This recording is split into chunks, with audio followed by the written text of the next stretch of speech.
Hello everyone, good morning. Today we will start new chapter of geography, chapter 3, internal and external movements of the earth. अर्थ में जो movement होते हैं वो कैसे होते हैं वो हम इस चैप्टर में पढ़ेंगे. हमारी अर्थ जो मूव करती है, not like rotation and revolution नहीं है, ये एक डिफरेंट फिनोमिना है. इसको ध्यान से सुनिएगा. Okay, you remember the previous chapter. Earth में 3 लेयर्स होती है, क्रस्ट, मैंटल एंड कोर. जो आउटर मोस्ट लेयर होती है that is crust, middle layer is mantle and inner most layer is core. Okay, so let's start with movement of the earth. The crust of the earth is made up of many plates known as lithospheric plates. जो earth crust होती है means जो उसकी सबसे outer most layer होती है उसमें बहुत सारी प्लेट्स बनी हुई होती हैं जिन्हें हम कहते हैं लिथोस्फेरिक प्लेट्स. प्लेट्स किस टाइप की होती है? आपने फील्ड देखा है, खाली फील्ड जहाँ पर कुछ उगा हुआ नहीं होता है, प्लेन ज़मीन होती है, तो उसकी जो मिट्टी सूख जाती है तो उसमें बहुत सारे क्रैक्स आ जाते हैं. देखा है ना आप सब ने? तो इस टाइप के अर्थ सरफेस पे भी इस टाइप की ही सिचुएशन होती है. इस टाइप के क्रैक्स बने हुए रहते हैं तो डिफरेंट डिफरेंट प्लेट्स फॉर्म करते हैं, उससे हम कहते हैं लिथोस्फेरिक प्लेट्स. उनमें the circular movement of मॉल्टन magma underneath this plates keeps the plate gliding continuously upon it. अब क्रस्ट के नीचे कौन सी लेयर होती है? मेंटल होती है. मेंटल के अंदर क्या होता है? मॉल्टन मैग्मा होता है. तो वो कौन से फॉर्म में होता है? सेमी लिक्विड फॉर्म में होता है. तो ये जो प्लेट्स उसके ऊपर रहती है तो वो कंटिन्यूसली ग्लाइड करती रहती है, मीन्स तैरती रहती है उसके ऊपर. This movement of plates are responsible for change on the surface of earth. ये जो प्लेट्स का मूवमेंट होता है कैसे होता है कि जो मॉल्टन मैग्मा होता है नीचे, ओके, तो वो उसके ऊपर प्लेट्स ग्लाइड करती है तो उसका मूवमेंट होता रहता है ऑल टाइम. वो प्लेट्स तैरती रहती है, हिलती रहती है, तो जो मूवमेंट होता है ये रिस्पॉन्सिबल होता है अर्थ के सरफेस में जितने भी चेंजेस आते हैं. Okay, geologist call this process plate tectonist. Okay, geologist क्या बोलते हैं इस प्रोसेस को? Plate tectonics. 3 टाइप की प्लेट बाउंड्रीज होती है, divergent plate boundary, transform plate boundary and convergent plate boundary. Okay, due to extreme heat under the mantle, magma or molten rocks in mantle expand, rise and disturb the moving lithospheric plates at plate boundaries that led to earthquakes or volcanoes and sometimes cause mass destruction and changes on the surface of earth. अब जो mantle होता है उसमें बहुत ज़्यादा heat produce होती है, तो जो मैग्मा होता है या जो मॉल्टन रॉक्स होती है वो एकदम एक्सपैंड होती है, राइज होती है और डिस्टर्ब कर देती है किसको? लिथोस्फेरिक प्लेट्स को, क्योंकि वो उसके ऊपर ग्लाइड करती रहती है. तो जब उसमें हीट प्रोड्यूस होगी तो उससे डिस्ट्रक्शन होता है उस प्लेट बाउंड्रीज पे, जिसकी वजह से या तो अर्थक्वेक आते हैं या वॉल्केनो इरप्शन होता है या कभी कभी बहुत ज़्यादा मासिव डिस्ट्रक्शन भी हो जाता है.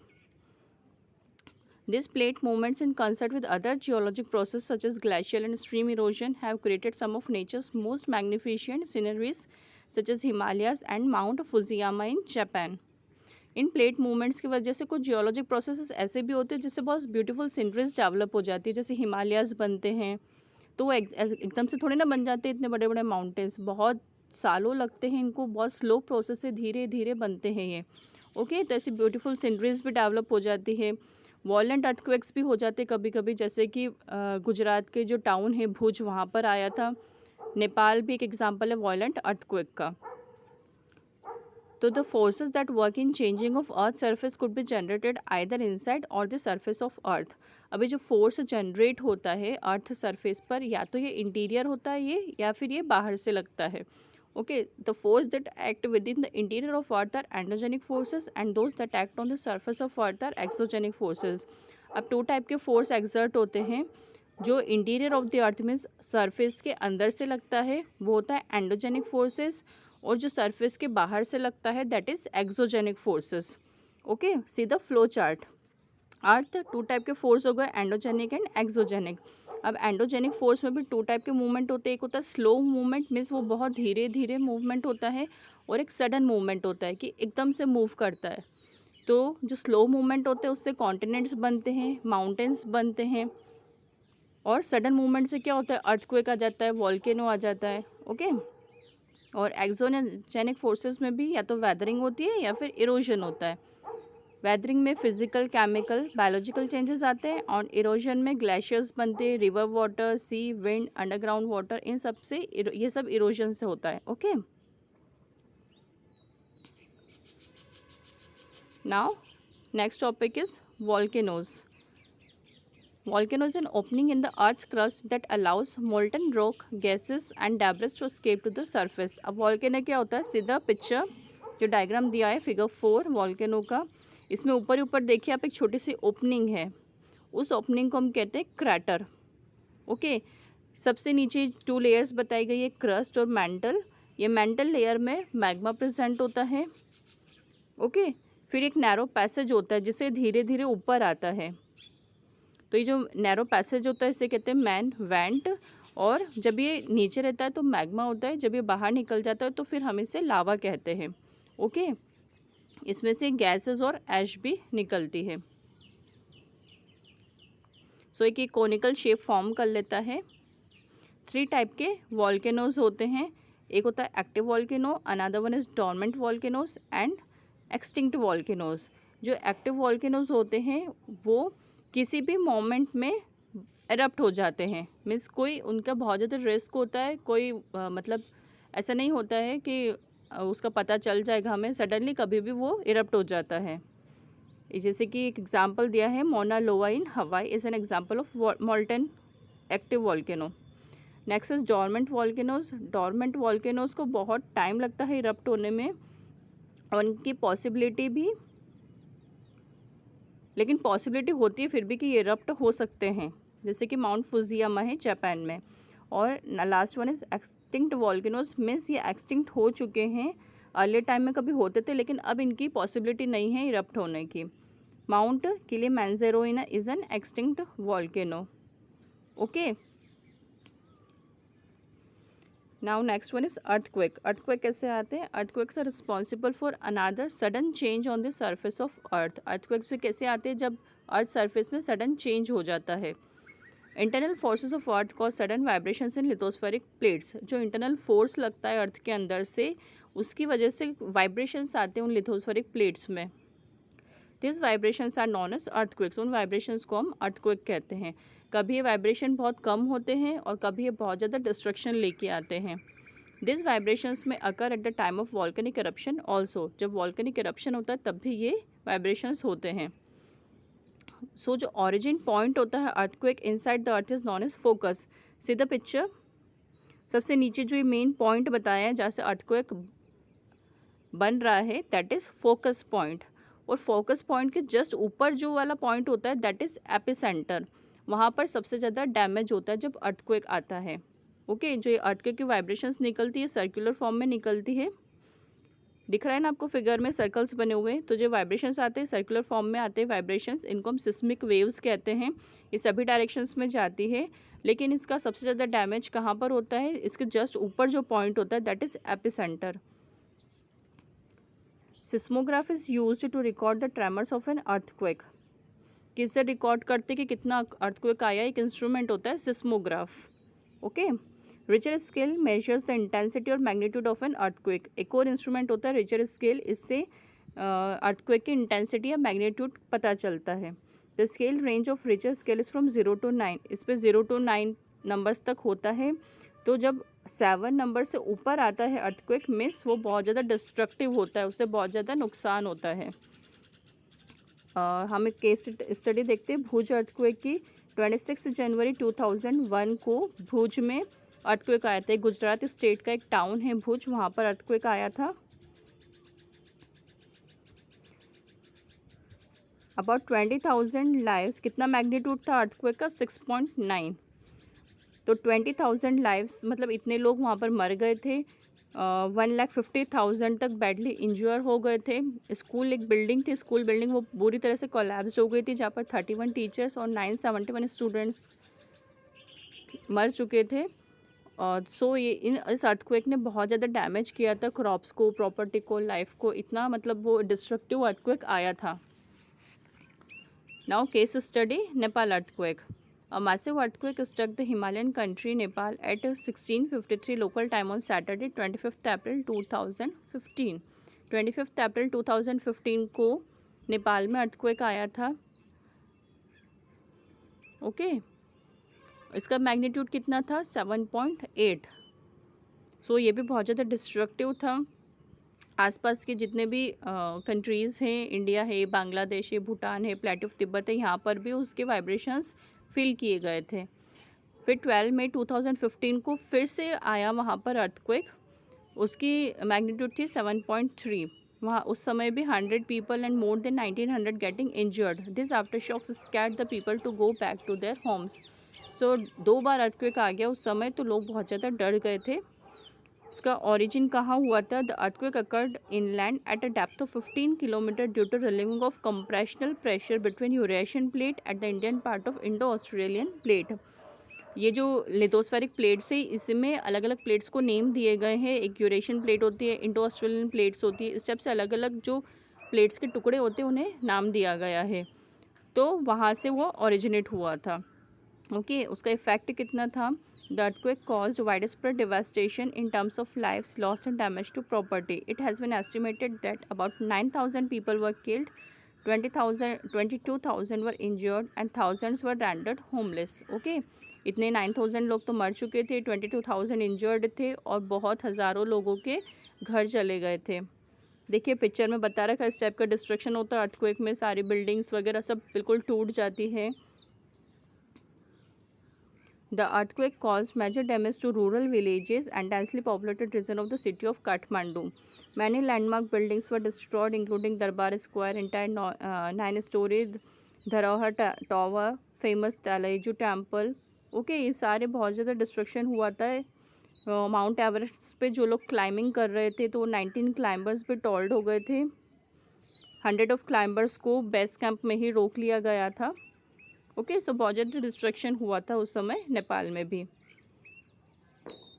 रिलीफ ऑपरेशंस बनाए जाते हैं। Nepal earthquake 2015 flash appeal type का एक फ़ंड बनाया गया था, जहाँ पर इमीडिएटली उसे इस्टेब्लिश किया गया यूएन के थ्रू नेपाल अर्थक्वेक रिलीफ के लिए।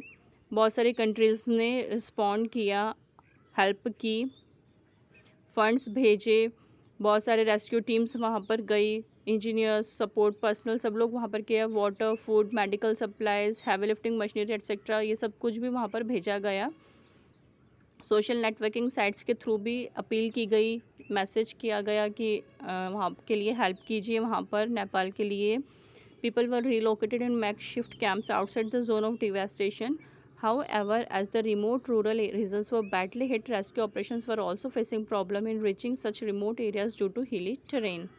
ओके, जो रूरल एरिया रीजन्स थे, जहाँ पर हिली रीजन्स था, वहाँ पर जाना रिलीफ कैंप के लिए भी बहुत ज़्यादा मुश्किल हो रही थी, इतना ज़्यादा डिस्ट्रक्टिव था वो। Okay, now next topic is weathering and erosion. अब वो तो हमने देख लिया, अर्थक्वेक एंड वॉल्केनोज काय में आ गए? एंडोजेनिक फोर्सेस में, मीन्स जो अर्थ के इंटीरियर से इनसाइड से लगते हैं फोर्स। तो एंडोजेनिक फोर्सेस में हमने अर्थक्वेक एंड वॉल्केनो देख लिया। वो हो गए सडन मूवमेंट में जो एकदम से होता है, और एक स्लो मूवमेंट होता है, मीन्स वो बहुत सालों लगते हैं, धीरे धीरे बनते हैं, जिसमें जिसमें माउंटेन्स बनते हैं, कॉन्टिनेंट्स बनते हैं, वो भी उस एंडोजेनिक फोर्सेस से ही होता है। अब हम एक्सोजेनिक फोर्स के पढ़ेंगे, weathering and erosion. External forces like running water, moving ice, wind and waves work on the surface of earth. These are known as agents of gradation. अब external force किससे लगता है? Running water है, means like reverse वगैरह है, moving ice है, wind है, waves है, इनकी वजह से जो फॉर्मेशन होती है, लैंडफॉर्म्स बनते हैं। So first one is weathering. The hard appearing rocks are eroded with time and are changed by breaking down due to force of nature and force of nature in their place of origin. जो rocks होती है बड़ी बड़ी, वो धीरे धीरे टूटना start हो जाती है, या तो फोर्स ऑफ नेचर मीन्स या हम लोग कभी कर देते हैं। Okay, so this process of rock transformation is known as, इस जो ये जो प्रोसेस होता है रॉक ट्रांसफॉर्मेशन का, इसे हम कहते हैं वेदरिंग।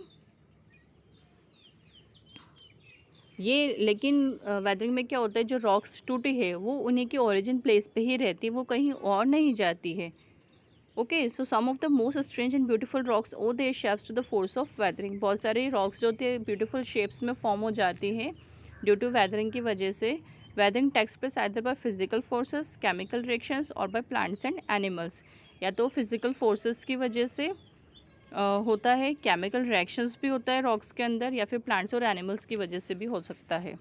ओके, तो इसमें वेदरिंग में ये होता है कि रॉक्स टूट तो रही है लेकिन वो उन्हीं की जगह पर रहती है, जो वहाँ की ओरिजिन प्लेस है वो कहीं और नहीं चली जाती है। लेकिन इरोजन में क्या होता है, जब ब्रेकिंग डाउन होता है रॉक्स का, तो जो एजेंट्स होते हैं, रनिंग वाटर है, वेव्स है, विंड से, मूविंग ग्लेशियर से, इनकी वजह से वो एक जगह से दूसरी जगह पर ट्रांसपोर्ट होकर चली जाती है। ये डिफरेंस होता है वेदरिंग और इरोजन में। These agents of gradation works like erosion, transport or deposition of materials like stones, rocks and soil on the earth. The process of erosion is known as degradation. जो process होती है erosion की उसे हम कहते हैं degradation, और जो deposition की process होती है उसे कहते हैं aggradation. ओके, erosion means तो वो वहाँ से चली गई, लेकिन कहीं जाकर तो deposit होगी ना, तो वो जब deposition हो जाता है तो वो process होती है aggradation. Some external forces that bring sufficient changes in landforms are discussed as follows. देखिए अब टेबल ध्यान से देखिए, आप फर्स्ट एजेंट बताए गए हैं, सेकंड लैंडफॉर्म बताया गया है, देन प्रोसेस ऑफ फॉर्मेशन है, एक्शन है, और देन इमेजेस बताई हुई है। ओके, सो सबसे फर्स्ट जो एजेंट होता है river water, a body of water flowing down along the slope of the land. ठीक है, वाटर बॉडी फ्लो करती रहती है लैंड पर, स्लोप में, तो क्या बनता है, वाटरफॉल बनता है। कैसे, as a river erodes the rocks, the river bed drop suddenly and water flows down from great heights and forms of waterfall. जैसे रिवर बह रही है, सडनली कहीं से रॉक टूट गई, इरोड हो गई, तो जो रिवर बेड ड्रॉप्स होता है, रिवर जो होती है वो सडनली उसका वो बीच में से टूट गया रॉक, तो वाटर वहाँ से फ्लो होने लग जाता है, तो वो एक ग्रेट हाइट से फ्लो होता है, तो वाटरफॉल बन जाता है। कुछ एग्जाम्पल्स है Niagara Falls, Victoria Falls, Jog Falls etcetera. ये कौन सा एक्शन हुआ, इरोजन हुआ। ओके, कि जहाँ से उन्होंने रॉक को तोड़ा, वहाँ से वो रॉक इरोजन होकर चली गई, तो वहाँ पर वो जगह बच गई, तो वहाँ से वाटरफॉल होना स्टार्ट हो जाता है। Okay, next, flood plains and levees. The volume of water increases in the rivers during rainy season. जब रेनी सीजन आती है तो वॉल्यूम बढ़ जाता है वाटर का। फिर water flows it's banks and floods the surrounding reason. फिर जब वाटर ओवरफ्लो होने लग जाता है उसके बैंक से, तो वो आसपास का एरिया भी कवर कर लेता है। The gravel and silt get deposit forming the flood plains. फिर जो पानी के साथ बह के ग्रेवल्स और सिल्ट आते हैं वो वहाँ पर डिपॉजिट हो जाते हैं। The raised river bank besides this flood plains are called natural levees. फिर जो ये रेज्ड रिवर बैंक है, बैंक में किनारा होता है नदी का। ओके, सो जो रिवर बैंक इंक्रीज हो जाता है, फ्लड प्लेन को कवर कर लेता है, तो उसे हम कहते हैं नेचुरल लेविस। ये क्या हो गया, ट्रांसपोर्ट और डिपोजिशन। सीधा picture. Next is meanders. The river while flowing across the flood plain forms broad sweeping curves और लूप्स नॉन एज मेंडर्स। जब रिवर फ्लड प्लेन के अक्रॉस फ्लो करती है तो इस टाइप के कुछ कर्व्स बना लेती है, जो कि फोटो में बताया गया है, इसे हम कहते हैं मैंडर्स। ये भी एक ट्रांसपोर्ट डिपोजिशन प्रोसेस है। Next is oxbow lakes. As the meander become wider the end of the loop come closer and closer. जब मैंडर बहुत ज़्यादा वाइड हो जाता है तो जो उसके एंड होते हैं वो ऐसे लूप फॉर्म कर लेते हैं। पिक्चर में देखते जाइएगा आप, तो आपको अच्छे से समझ में आ जाएगा। In due course meander cuts off from the river and forms a cut off lake. फिर जब क्या होता है, जब मैंडर कट ऑफ हो जाता है रिवर से, तो वैसा कट ऑफ लेक फॉर्म कर लेते हैं, जिसे हम कहते हैं oxbow lake. Delta, as the river reaches the sea it flows very slowly. जब रिवर सी तक पहुंच जाती है तो वो स्लोली फ्लो करती है। All the sediments of river get deposited at its mouth. जितने भी सेडिमेंट्स होते हैं वो रिवर के माउथ पे जाकर डिपॉजिट हो जाते हैं। क्यों? क्योंकि वो स्लोली फ्लो कर रही है। अगर वो स्पीड में फ्लो करती तो सारे बह के चले जाते हैं, लेकिन वो स्लोली फ्लो कर रही है तो सारे सेडिमेंट्स उसके माउथ पे जाकर डिपॉजिट हो जाते हैं।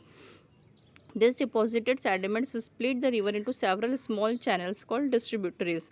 तो जब वो सेडिमेंट्स वहाँ पर जाकर डिपॉजिट हो जाते हैं तो रिवर स्प्लिट हो जाती है, अलग अलग डायरेक्शन में जाके बहने लग जाती है। तो जो स्मॉल चैनल्स बनते हैं उन्हें हम कहते हैं डिस्ट्रीब्यूटरीज। और जो रीजन होता है at the mouth of river उसे हम कहते हैं डेल्टा। बिगेस्ट डेल्टा कौन सा है वर्ल्ड का? Ganga Brahmaputra delta. Okay, now see waves. Next agent, modify the coastal landform. जो लैंडफॉर्म होता है उसे मॉडिफाई करता है, मीन्स चेंज कर देती है सी वेव्स। फर्स्ट है सी केव्स। देखिए फोटो में से सी केव्स बनी रहती हैं, सी के ऊपर ऐसे बड़े बड़ी चट्टानें बन जाती हैं केव फॉर्म में। Sometime the action of waves scoops out holes at the base of a cliff दस फॉर्मिंग एनलार्ज्ड केव्स। कभी कभी जो वेव्स की एक्शन लगती है कि ऊंची ऊंची जब लहरें आती है समुद्र के अंदर, तो ऐसे स्कूप टाइप का वो फॉर्म कर लेती है होल, जिस मतलब गुफा टाइप का, तो हम उसे कहते हैं सी केव्स।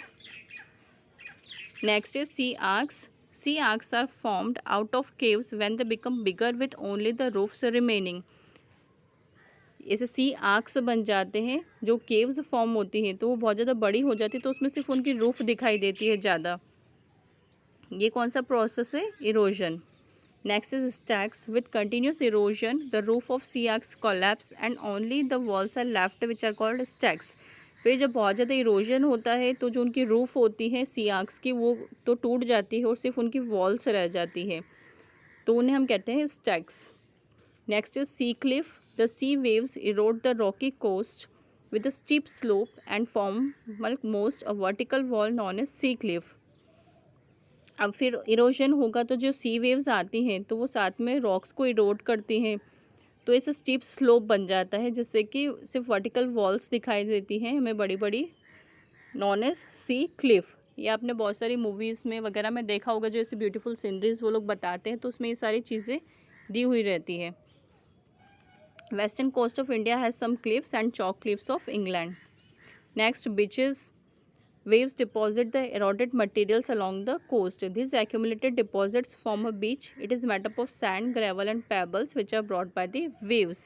बीचेस तो आप सब ने मोस्टली लोगों ने देखे होंगे, जैसे हम लोग गोवा वगैरह जाते हैं घूमने, वहाँ पर बीचेस रहते हैं, तो जो वेव डिपॉजिट कर देती है समुद्र में, जब वेव्स आती हैं सी के अंदर, तो वो बहुत सारे मटेरियल्स को कोस्ट पे डिपॉजिट कर देती है। तो जब वो सारे जो डिपॉजिट हुआ मटेरियल उससे बीच बन जाता है, उसमें सैंड, ग्रेवल्स, पेबल्स सब होते हैं। Okay, Marine Beach in Chennai and Kovalam in Kerala some examples of beaches. Next agent is glacier. Slow moving masses of snow and ice. Snow और आइस का स्लो मूविंग होता है। Glacial moraines. As a glacier descends down a valley it melts. Its load consists of clay, sand, gravel and boulders. This load cannot be carried further and is ultimately dropped as glacier moraines. ये भी deposition हुआ कि जब glacier होते हैं वो valley से नीचे आते हैं तो वहाँ पर जाके मेल्ट हो जाते हैं, तो उनके साथ साथ क्ले, सैंड, ग्रेवल, बॉल्डर्स ये सब भी होते हैं आइस के साथ। तो जो वो लैड आगे नहीं वो जो लोड होता है स्नो के साथ वो आगे नहीं ले जा सकता है, तो वो वहीं पर ड्रॉप हो जाता है। That is glacier moraines. Next is glacier lakhs.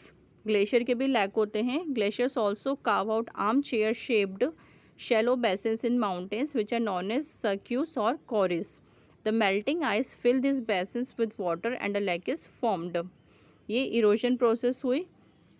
Glacier जो होते हैं वो एक आर्म चेयर शेप्ड बेसिन बना लेते हैं माउंटेन्स के अंदर, जिसे हम सर्क्यूस और कॉरिस कहते हैं। फिर जो मेल्टिंग आइस होती है, जब आइस पिघल रही होती है तो वहाँ पर